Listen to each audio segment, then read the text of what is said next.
আপনাদের এই ভিডিওতে একটা এক্সপিরিয়েন্স শেয়ার করি, সেটা হচ্ছে এই কেকটা যে আপুটা নেন উনি হচ্ছেন আমাদের একদমই রিপিট কাস্টমার। আচ্ছা, রিপিট কাস্টমার কিভাবে হলো এটা আপনাদের সঙ্গে আগে শেয়ার করি। আগের বছর আপু আমাদের থেকে একটা কেক নেন, আপুর মেবি অ্যানিভার্সারির সময়। তো উপরে হচ্ছে কেকের উপরে একটা ফটো পেপার বসানো ছিল। তো ওইটা ফটো পেপারটা হচ্ছে খাওয়া যাবে না, নন এডিবল।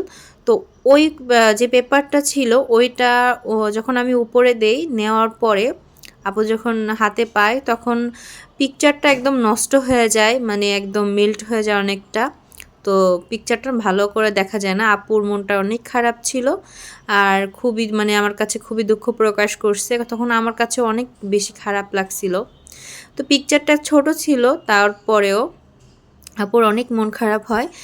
এরপরে আমি তো আপুর কাছে অনেক সরি বলি, আসলে নিতে নিতে কেকটার ওরকম অবস্থা হয়ে গেছিল।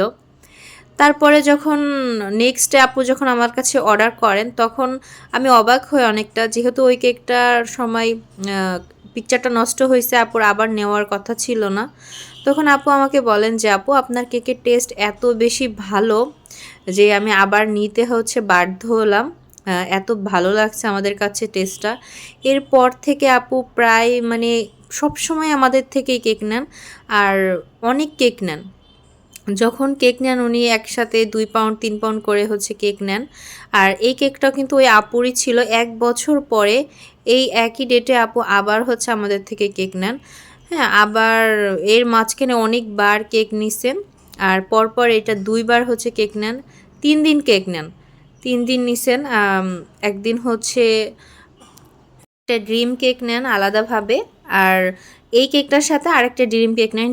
ড্রিম কেকটা এত বেশি পছন্দ করছে যে 2বার অর্ডার করতে আপু বাধ্য হয়েছে। তার বাসার সবাই এত বেশি পছন্দ করছে এই ড্রিম কেকটা। তো এই কেকটা হচ্ছে জামদানি থিমের ছিল। আপু যে শাড়িটা পরবেন ওইটা ছিল জামদানি। তো হলুদের মধ্যে এই সেম এই কালারই ছিল তার শাড়িটা। আর ঠিক এরকমই হচ্ছে ডিজাইনটা ছিল। আপু আমাকে ছবি শেয়ার করেন শাড়ির। তো যত দূর হচ্ছে ফুটিয়ে তোলা যায় আমি এখানে চেষ্টা করছি। আলহামদুলিল্লাহ কাস্টমার আপু এত বেশি পছন্দ করছেন, মানে আমার চিন্তার বাহিরে ছিল। তো এইটাই হচ্ছে আপুর এই ঘটনাটা ছিল। এরকমই আমার আলহামদুলিল্লাহ অনেক কাস্টমার আছে যারা আমাকে অনেক বেশি ট্রাস্ট করে, আমার কেকের কোয়ালিটি টেস্ট অনেক বেশি পছন্দ করে তারা। তো এইটাই হচ্ছে আমার সার্থকতা, এটাই আমার বলতে গেলে যে অর্জন, যে এতদিনে আমি এতটুকু অর্জন করতে পারছি যে কাস্টমার আমাকে অনায়াসে বিশ্বাস করে নিতে পারে যে হ্যাঁ আমি পারফেক্টটা দিতে পারবো। তারা অনায়াসে বিশ্বাস করে নেয় যে হ্যাঁ আমার কেকের টেস্ট বেস্ট হবে।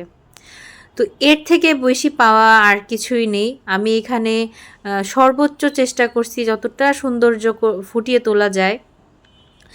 ডেলিভারির কিছু টাইম আগে হচ্ছে আমি কেকটার উপর এই ডিজাইনটা করি, কারণ আমি যদি লং টাইম রেখে দেই সেক্ষেত্রে হবে কি যে আমার যে কালারটা, কাঙ্ক্ষিত যে কালারটা ওটা মেল্ট হয়ে যাওয়ার সম্ভাবনা থাকে। এর জন্য আমি ডেলিভারি টাইমের আগে হচ্ছে এই কালারটা আমি ইউজ করি, এই ডিজাইনটা তৈরি করি। আর এখানে কিন্তু মোবাইলে ভালো করে কালারটা বোঝা যায় না, বাট এখানে কিন্তু অনেক সুন্দর একটা কালার ছিল, মোবাইলে এতটা ভালো করে বোঝা যায় না। তো এটাই ছিল আমার কেকের ফাইনাল লুক।